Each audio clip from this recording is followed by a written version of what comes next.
السلام عليكم ورحمة الله وبركاته. يوم جديد ويوم سعيد على حضراتكم إن شاء الله. النادي الأهلي يصعد لنهائي كاس مصر للمرة ال55 في تاريخه على حساب نادي إنبي بعد فوزه بثلاثية كان أبطالها صفقات الأهلي الجديدة. أحرز الأهداف علي معلول والوافد الجديد أنتوني موديست وإمام عاشور. مباراة اعتمد فيها النادي الأهلي على الاستحواذ والهجوم المنظم أمام دفاع متكتل وكامل من لاعبي نادي إنبي واعتمادهم على الهجمات المرتدة، وخصوصا في وجود رفيق كابو اللي بيمتاز بالسرعة العالية جدا. ولكن النادي الأهلي قدر بطريقة لعبه المعروفة والمعهودة اللي هي 4-3-3 واعتماده على اختراق المساحة عن طريق الاثنين لعيبة رقم 8 اللي هم اليو ديانج ومحمد مجدي قفشة. وشفنا الكورة دي أكتر من مرة واتكررت مرة واثنين وثلاثة عن طريق اليو ديانج. اليو ديانج اللي كان بيبقى موجود في نص الملعب في مركز رقم 8. الكرة كانت بتتنقل لبيرسي تاو، او مثلا الكرة تبقى مع محمد هاني،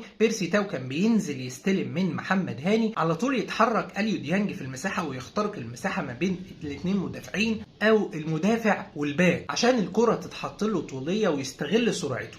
وزي ما قلت لحضراتكم الكرة دي اتكررت مرة واثنين وثلاثة لحد ما حسين الشحات ادى تشيب باس لاليو ديانج اللي عمل كنترول على الكرة ولا احلى ولا اروع، وبعدها عمل معاه كالوشة فاول داخل منطقة الجزاء عشان طارق مجدي يصفر على طول ضربة جزاء ويحرزها علي معلول بنجاح عشان ينتهي الشوط الاول بنتيجة 1-0 للنادي الاهلي. ولكن قبل ما الشوط ينتهي حابب بس اكلمك شوية عن محمد عبد المنعم اللي فعلا كان قافل مفتاح لعب نادي انبي الوحيد اللي هو رفيق كابو، واعتمادهم الاعتماد الكلي على سرعاته، وحرفيا حاطط الراجل في جيبه. ولحد دلوقتي الناس كلها بتدور على كابو. وبعد الاداء الاكتر من رائع لعبد المنعم في الشوط الاول استحق ان يطلق عليه ايمن الكاشف لقب عبد المنعم. كلمة السر الفيلق الاخير في دفاعات النادي الاهلي. بصوا يا جماعه، بصراحه انا مش عارف يعني ايه الفيلق الاخير دي، ودماغي ممكن تروح بعيد خالص في الحته دي. ولكن اللي انا اعرفه من القريبين من عبد المنعم ان هو بيحب يتقال له كامبوس، ولكن الفيلق الاخير دي انا مش عارف بصراحه معناها ايه، ولكن واضح من كلام كابتن ايمن الكاشف ان هي حاجه حلوه يعني. المهم بيبتدي الشوط الثاني نسخه من الشوط الاول، والنادي الاهلي بيحاول ان هو يستحوذ ويضيف اهداف اكتر واكتر، والدفاع متكتل من نادي انبي واعتماد على الهجمات المرتده لحد ما تيجي كره هديه من نص ملعب نادي انبي عن طريق باص غلط من نص الملعب لكره راجعه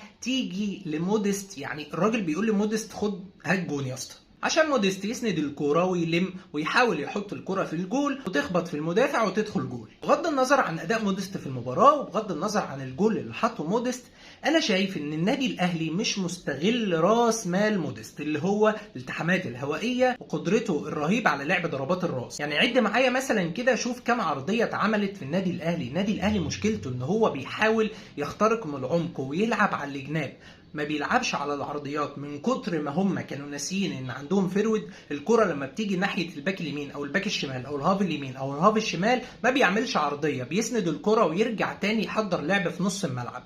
يا جماعة خدوا بالكم ان موديست ده بيلعب بدماغه وراس ماله لعب الكرات الهوائيه. لو ما استغلناش الحته دي مش هتحس بموديست خالص في الملعب. بعد الجول الثاني للنادي الاهلي، النادي الاهلي بدا يريح شويه ولاعيبه نادي انبي بدات تظهر في اللقاء، لكن محمد الشناوي قدر يحافظ على نظافه شباك النادي الاهلي وقدر كمان انه ينقذ اكتر من فرصه محققه عشان ياكد مقوله كابتن ايمن الكاشف اللي بتقول مفيش فريق بطل الا بحارس بطل. كل ده كوم بقى، وإمام عاشور كوم تاني خالص. إمام عاشور اللي بعد نزوله بدقايق قدر إنه يحرز هدف النادي الأهلي الثالث عن طريق تسديدة من داخل منطقة الجزاء عشان يحتفل بعدها احتفال الطيارة بتاع أبو تريكة ويضرب تعظيم سلام لجمهور النادي الأهلي. واد إمام عاشور ده كده دايما مثير للجدل، قلبي عندك يا اللي الكلام عندك والله. ولكن لو اتفرجت على الجون الثالث تاني اوعى تغفل دور كهربا اللي حجز المدافع عشان يأمن دخول إمام عاشور لمنطقة الجزاء ويقدر يشوط الكرة بكل سهولة في الجول